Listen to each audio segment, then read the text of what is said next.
India முழுவதும் இதனை எதிர்த்து போராட வேண்டிய தேவை இருக்கிறது. அனைத்து ஜனநாயக சக்திகளும் ஒருங்கிணைந்து குரல் எழுப்ப வேண்டிய தேவை இருக்கிறது. இது புரட்சியாளர் அம்பேத்கர் என்கிற ஒரு தனி மனிதர் தொடர்பான விவகாரம் இல்லை. அவருடைய பங்களிப்பு போற்றுதலுக்குரியது. அவருடைய பங்களிப்பு என்பது அரசமைப்பு சட்டம். அந்த அரசமைப்பு சட்டம் போற்றுதலுக்குரியது. அதனை அவமதிக்கக்கூடிய வகையில் இவர்கள் நடந்திருக்கிறார்கள். இவர்கள் காங்கிரஸ் கட்சி காலத்தில் பாரத ரத்னா விருது தரவில்லை, காங்கிரஸ் கட்சி காலத்தில் அவரை தேர்தலில் வெற்றி பெற விடவில்லை என்கிற குற்றச்சாட்டுகளை திரும்ப திரும்ப சொல்லுகிறார்கள்.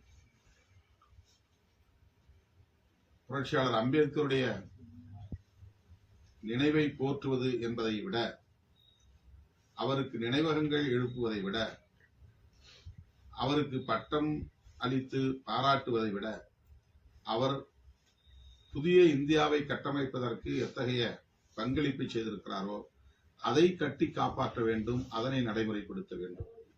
75 ஆண்டு காலம் ஆகிறது இந்த அரசமைப்பு சட்டம் நடைமுறைக்கு வந்து. ஆனால் இன்னும் தலித்துகள் இந்தியா முழுவதும் கொடூரமான முறையிலே தாக்கப்படுகிறார்கள், நிலமற்றவர்களாகத்தான் இருக்கிறார்கள். இன்னும் பெண்கள் மிக மோசமான முறையிலே நடத்தப்படுகிறார்கள்.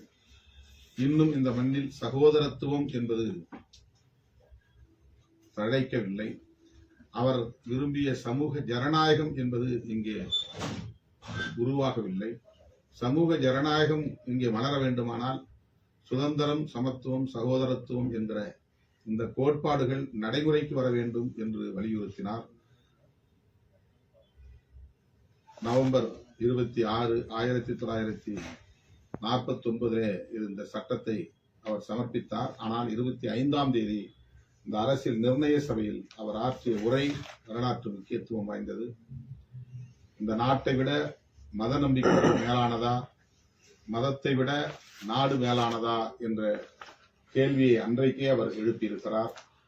நாட்டை விட மத நம்பிக்கைகளே மேலானது என்பவர்களின் கைகளில் இந்த நாடு சிக்கிக்கொண்டால் நாடு இன்னொரு சுதந்திரத்திற்காக போராட வேண்டியிருக்கும் என்ற வருத்தத்தை வெளிப்படுத்தினார்.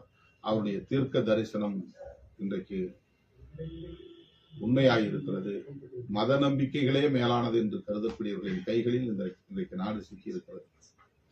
இந்த நாட்டை மீண்டும் மீட்க வேண்டிய பொறுப்பு ஜனநாயக சக்திகளுக்கு இருக்கிறது என்பதை விடுதலை சிறுத்தைகள் கட்சி சுட்டிக்காட்ட விரும்புகிறது.